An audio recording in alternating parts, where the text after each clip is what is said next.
Well, today we're talking about Pride and Prejudice. Yes, this is God's big warning against prejudice, and it creeps in so many different ways, and James is telling us be careful with it. So that's what we're talking about today on HC Daily.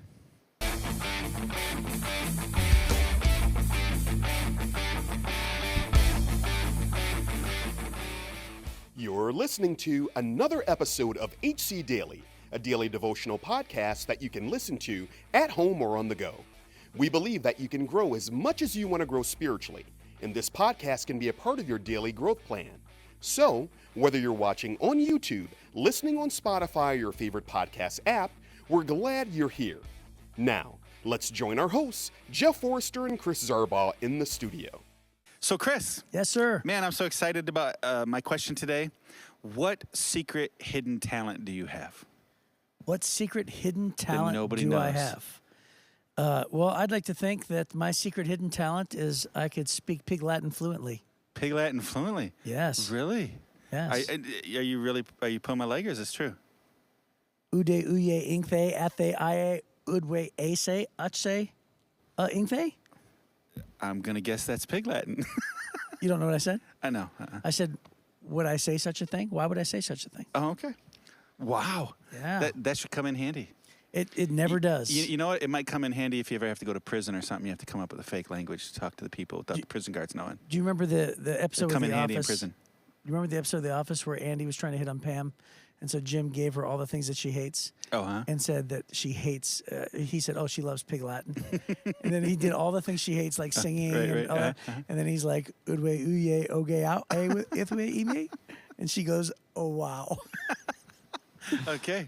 Yeah. Well, great. So does anybody else in your family speak Pig Latin like Nope. that? It was me and Dave Davis, my buddy, growing up. All right. So it's and just for the some two of reason you. we thought that was acceptable, but it is culturally You thought that was going to be cool. horrific. Like you're going to pick up chicks with the Pig Latin? No, and, we it used to talk in front of our friends. Oh, okay. You know how people do it. Like if you go to a Korean place and they want to say something about you, they'll just talk about you in their language. Right. Yeah. So that's what we used to do. Okay. Wow. Well, that's a really special talent. You must be your mom must be so proud. There's a reason why nobody knows this. Okay. Well, today we're going to work really hard at not demonstrating any prejudice towards you over this issue. That'd be great. But we're reading in James chapter 2, and we're just going to read the first 13 verses or so.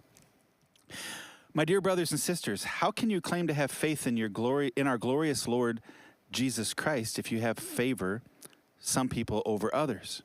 For example, suppose someone comes into your meeting dressed in fancy clothes and expensive jewelry, and another comes in who is poor and dressed in dirty clothes. If you give special attention and a good seat to the rich person, but you say to the poor one, you can stand over there or I'll sit on the floor, well, doesn't this discrimination show that your judgments are guided by evil motives? Listen to me, dear brothers and sisters. Hasn't God chosen the poor in this world to be rich in faith? Aren't they the ones who will inherit the kingdom he promised to those who love him? But you dishonor the poor. Isn't it the rich who oppress you and drag you into court? Aren't they the ones who slander Jesus Christ, whose noble name you bear? Yes, indeed, it is good when you obey the royal laws found in scriptures. Love your neighbor as yourself. But if you favor some people over others, you're committing a sin. You're guilty of breaking that law. For the person who keeps all of the laws except one is as guilty as a person who has broken all of God's laws. For the same God who said you must not commit adultery also said you must not murder. So if you murder someone but do not commit adultery, you've still broken the law. So whatever you say or whatever you do, remember that you will be judged by the law that sets you free. There will be no mercy for those who have not shown mercy to others. But if you've been merciful, God will be merciful when he judges you. Yeah. Whoa. I know, right? Dude. So the book of James packs a punch. Yes. It really does. And he doesn't say, I love you lots and lots, and I know this might hurt a little. He doesn't. He just goes, pow, pow. It's just body shot after body shot. Which for personalities like ours, we're okay with it. Yeah, it's perfectly great. Yeah, we love yeah. these short little books. So again, he starts off, dear brothers and sisters, writing to Christians, and he says, hey, you claim to have faith, right? Because after all, they're the people who say that they have faith. They're Christians. And then he says, but, and then he goes on to talk about prejudice. Yeah. And how can you claim to have faith in Jesus if you treat people you differently? treat people differently, right? And favor some over others. In some ways, this has a lot of cultural context because I think that I'm not saying it's not relevant for today because, trust me, I know that there's people who treat rich people differently. But I think within the church, my whole ministry experience has never really come up against this too much. I think probably back in the first century, I'm sure there's evidences of this here and there, but back in the first century, it was really super. You were super rich or you were super poor. Right. And back then, their existence would be just to wake up and just eat that day. Yeah. Right? I think this would be a temptation anywhere where there's not much of a middle class. Yeah, I agree. Right. So it's relevant globally and in the world. Yeah, you're probably right. That's really what it is. There is a temptation for some, especially, so it's easier for us because you and I both pastor in a large church. We've been in large churches for a long time. Right. So then the power of even one wealthy person is not the same as if we were pastoring in a small church where we had very limited resources and one big dog walks in that has huge resources that can totally alter the trajectory of the organization. Yeah, so we're a little insulated from it in our current environment. I think that's what I was trying to say, and you said it better. Yeah. Which is most things, by the way. Right, yeah, most things. Thank you for that. No, you took it. You stole it. You stole that comment. But when we were over in Africa, have you ever walked into a village with Julius Morgor? Oh, yeah. Uh-huh. So the village immediately rolls out the red carpet. Oh, yeah. And then he has, he usually goes and he has like a pocket full of money. Yeah. And he likes to bless people because he has much and they have little. Right. But when they have little, we're talking like they own a rock and a stick. Right. Like a lot of people, that's what they own. The average Pocot lives on less than $1 a day. Yeah. So when he would walk in and just hand out a $20 bill or whatever it is. Yeah. So or he came. I was in one village one time. He came in and he made sure that all the teachers got an extra month's pay. Oh, wow. So because he tries to elevate those that serve in the community. Right. So he gave everybody an extra month's pay, and then he announced that he was going to pay personally from his own money to put electricity into the school. Wow. Because he was trying to bring focus on the importance of education for the people, right? So he uses his wealth in a good way, but the people just cheered and cheered and cheered through a big party because, he brought something that was impossible for them to have. And so he uses his wealth in such a beautiful way to serve his own people. So back to the verses. So even though that it isn't necessarily as, prevalent here in the Western world than it would be in the Middle East, I think that there are glimpses of this where people who have wealth, if you were to view them or treat them like they're more spiritual, or maybe their words carry more weight within the politics of the church. Good thing is for me, I've never really been a part of a lot of that, but I do think that God does call us to pray for warriors. When we say like God send us warriors, David prayed for warriors. Oh, yeah. To get God's victory. Yeah. I think that a lot of times modern day warriors are those who have resources. Sure. And I think that when we say, hey, let's take the kingdom for God, let's build a church in this country, or let's give away food in the food pantry, and then somebody comes along with resources and says, hey, I'm going to fund those things. I think that God does send warriors, to accomplish his purposes at times. So I don't think that it's wrong to seek out somebody with resources and say, hey, let's talk about how God can leverage it. Right. So I've done that a lot. For sure. So we passed over it in the first chapter on the first day. Right. But there's a thing where he talks about how God, really gives favor and blessing to the poor, and that there's consequences to the rich. Really what he's talking about is God is not impressed by wealth, and he's not disappointed by poverty, right? So that's really what that passage is talking about. And even here, he's not going after rich people like it's bad. Paul says that God has given us everything to enjoy. And he's talking specifically in the context of wealthy people to Timothy, right? So it's not, if God's blessed us with resources, we should never feel bad about them. We should just make sure that they're not just for us and that we're not just trusting in them. And then there's not a benefit, like you should throw off the wealth God gave you and be poor and suddenly you're more spiritual. What he's saying is that the people who don't have much are required by their lifestyle, if they're going to be godly people, to throw all their trust on God. And that the danger for wealthy people is they don't need to trust God as much. And so he said, be careful, because you might be tempted to elevate the influence of a wealthy person in a church who doesn't have the spiritual depth to help lead that church. So it's not uncommon for organizations to promote a wealthy person onto their board. And it's not about the spiritual side, it's about the check they can write. And then sometimes we overlook the contribution of a poorer person because they're not able to contribute much. And God's saying, man, that's not how my kingdom works. And so, James is reminding us of this, which, by the way, James would have grown up in Nazareth as a poor boy. And so that's why he would look at the wealthy and go, they're the ones who make us work so hard and take everything from us, right? So he's a little negative on that, but yeah. And not to mention, the Jewish people in general were raised by the rich Romans, or raised under the oppression of the rich Romans. So they know what rich politicians with power can also do, right? So don't be that wealthy person who slanders Jesus, right? That's really the challenge there. Right. So is it possible to be godly and wealthy? Certainly. And I know many wealthy, godly people. Or manipulate, or try to manipulate. Yeah. I remember I worked for a guy who he was sat down by another guy who said, "Hey, we're going to make a large contribution to the church, but there was one guy on staff that preached often, and nobody really thought that he was up to par. He was like first string quarterback, second. He was like the fifth string, right? But he would preach often, and so this one heavy donor said, "We're going to give this $1 million contribution, but I got to tell you." If you could just get rid of that guy somehow or reposition him and get him off the stage, we would really appreciate that. And so then my old boss looked at this guy and said, you can take your money and go. Wow. And he did. Wow. So it said no to $1 million contribution. Yeah. And said, we believe in this person, blah, blah, blah, blah. And when we are wealthy, and we have to remember wealth is relative. Yeah. Wealth is relative to the person I'm sitting next to. How wealthy am I? Has everything to do with who I'm sitting next to, right? Or who I know. So if I know that there's wealthier people than me, then I don't feel wealthy.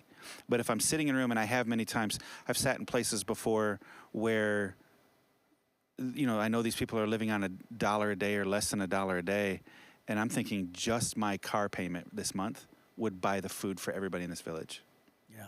So I don't always feel wealthy, but in those moments I've sat there with tears in my eyes going, God, I am unbelievably wealthy.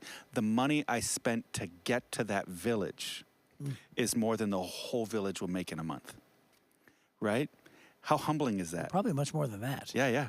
Yeah. And how humbling is that? Right. And so wealth is relative to the person you know and the person you're sitting next to. So that's always a silly comparison. That's why God's not impressed by it.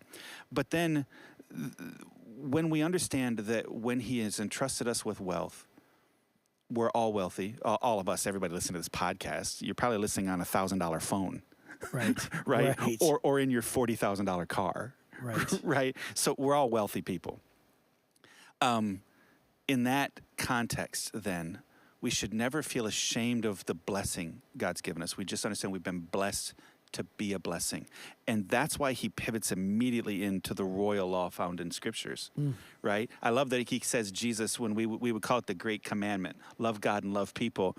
James calls it the royal law. He says, love your neighbor as yourself. That's really the measure. For a wealthy person, if you're trusting in wealth and you're wanting to use wealth to buy your ticket onto a board or for influence, then you're misusing your wealth. Because when you give to God, you cannot give to God with strings. I'll give this $1 million to God's church if you do this for me. Right. It's when I give, when I write my tithe check, when I give to a project, the only way I honor God is when I go, it's yours, and I take my hands off it. Right? And I trust that God's people do the right thing with God's resources. Because otherwise, it's my money and I'm buying something with it. That's the warning he's giving. But then when he pivots to the royal law and he says, but if you just love your neighbor as yourself, then if I'm doing it all in love, no strings attached, man alive, there's no judgment in that. And I think that's the message he's trying to send to us. And I love how he goes on to qualify this commandment. So he sort of lays out this principle and says you're supposed to love everybody equally and not show prejudice. And then he says, because if you break this little tiny part of the law by being prejudiced in this way and kind of break the royal command, then you've broken all of God's law. You know what it reminds me of? It reminds me of in Matthew chapter 5, where Jesus is throwing out the greatest sermon he's ever thrown out, and he says things like, and by the way, he compares right now like two commandments, murder and adultery, but Jesus did the same thing when he was on the earth, and he said, hey, you think you're so righteous. I mean, this isn't a direct quote, a summary. You think you're so righteous by not committing adultery, but I tell you that if you look after a woman and you lust after her, you've committed adultery in your own heart. Yeah. And what Jesus was really trying to say is, even if you break a small portion, just like lust, don't think you're more holy than a person who's broken another commandment that has more consequences. Right. Because everybody in God's eyes, when you've sinned, you're a sinner. Yeah. One sin makes you a sinner, right? So that's really what he's saying. If you throw a rock through the corner of a window, the whole window pane is broken. Right. Right? That's what he's trying to tell you there. Yeah. So whether it's the rock of adultery, or the rock of lust, or the rock of prejudice, or the rock of whatever. So it's easy for us to go, I can't believe how horrible they are. They did X, Y, Z. And while we're sitting there being prejudiced towards somebody who's a different color than us or comes from a different socioeconomic thing. It's one of the things I love about the Bible is 2,000 years before the social issues that we find in our country today of people trying to find frameworks and language to talk about how we're supposed to treat people who are different from us. He's already been really clear. Everybody that's your neighbor, you should treat equally. Right? That's it. The royal law that Jesus gives. Love God, love your neighbor like you love yourself. If you do those two things, you're going to be fine. That overcomes it. There should be no Christian in any church or sitting in any house or driving down any road or sitting in any office listening to this podcast. There should be no Christian who can justify prejudice towards another person. Not because that's the current fad in sociology and this is what we're all talking about right now, because there's lots of money thrown behind that movement, but because Jesus said Christians should not be measured by that. Christians should not judge based on socioeconomic issues or color or any of those other things, because they're our neighbor. And so when they came and said, who is our neighbor?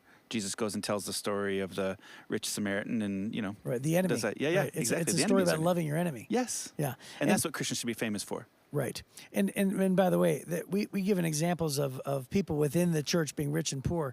But yeah, that's a great point. Everybody outside of the church, every lost person, everybody who is different than us, doesn't believe like us, doesn't behave like us, ones that we would even think, need Jesus desperately, who have a habit or an addiction, whatever it is.